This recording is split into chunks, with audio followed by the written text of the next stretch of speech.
రాష్ట్రపతి ద్రౌపది ముర్ము పోచంపల్లి పర్యటనలో అపశృతి చోటు చేసుకుంది. హెలికాప్టర్ ల్యాండింగ్ సమయంలో గాలికి పోలీసులు ఎగిరిపడ్డారు. ఈ ఘటనలో ఉప్పల్ ట్రాఫిక్ ఏసీపీకి చెయ్యి విరగగా 2 కానిస్టేబుళ్లకు గాయాలయ్యాయి. కేసీఆర్ పాలనలో రాష్ట్రం అప్పుల్లో కూరుకుపోయిందని ఉప ముఖ్యమంత్రి భట్టి విక్రమార్క శ్వేతపత్రాన్ని విడుదల చేశారు. 42 పేజీల శ్వేతపత్రాన్ని సభ్యులకు అందించారు. మహాలక్ష్మి పథకానికి మహిళల నుండి అపూర్వ స్పందన లభిస్తున్నదని జిల్లా కలెక్టర్ జితేష్ పాటిల్ అన్నారు. కామారెడ్డి ఆర్టీసీ బస్టాండ్ను కలెక్టర్ ఆకస్మికంగా తనిఖీ చేసి మహిళలతో రద్దీగా కిటకిటలాడుతున్న ప్రయాణ ప్రాంగణాన్ని ప్లాట్ఫారాలను సందర్శించారు. సంచలనం రేపిన 6 హత్య కేసులో హతుడు ప్రసాద్ తల్లి సుశీల ఎట్టకేలకు కూతురు లాస్యాతో కలిసి మాక్లూరు చేరుకున్నారు. ఒక్కసారిగా వెళ్లిన వారు తిరిగి రాకపోవడంతో ఆమె లాడ్జ్ నుంచి తప్పించుకున్నదని తెలిపారు. ఓటర్ల జాబితా సవరణ చేపట్టాలని జిల్లా కలెక్టర్ జితేష్ పాటిల్ అన్నారు. కామారెడ్డి కలెక్టర్ కార్యాలయం నుంచి వీడియో కాన్ఫరెన్స్ ద్వారా మండల తహసీల్దార్లతో మాట్లాడారు. ఓటర్ల జాబితాలో మార్పులు చేర్పులపై సూచనలు సలహాలిచ్చారు.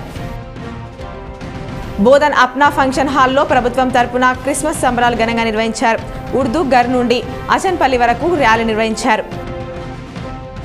నిర్మల్ జిల్లా బాసర మండల కేంద్రంలోని కోర్వా సదానంద్ కుటుంబ సభ్యులు మండల అయ్యప్ప సేవా సమితి ఆధ్వర్యంలో అయ్యప్ప స్వామి మహాపడి పూజ కార్యక్రమం అంగరంగ వైభవంగా జరిగింది.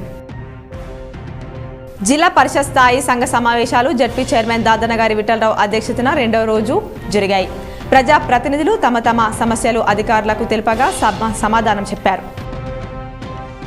సాగునీటిని వృధా కాకుండా రైతులు సద్వినియోగం చేసుకోవాలని బోధన్ ఎమ్మెల్యే సుదర్శన్ రెడ్డి పిలుపునిచ్చారు.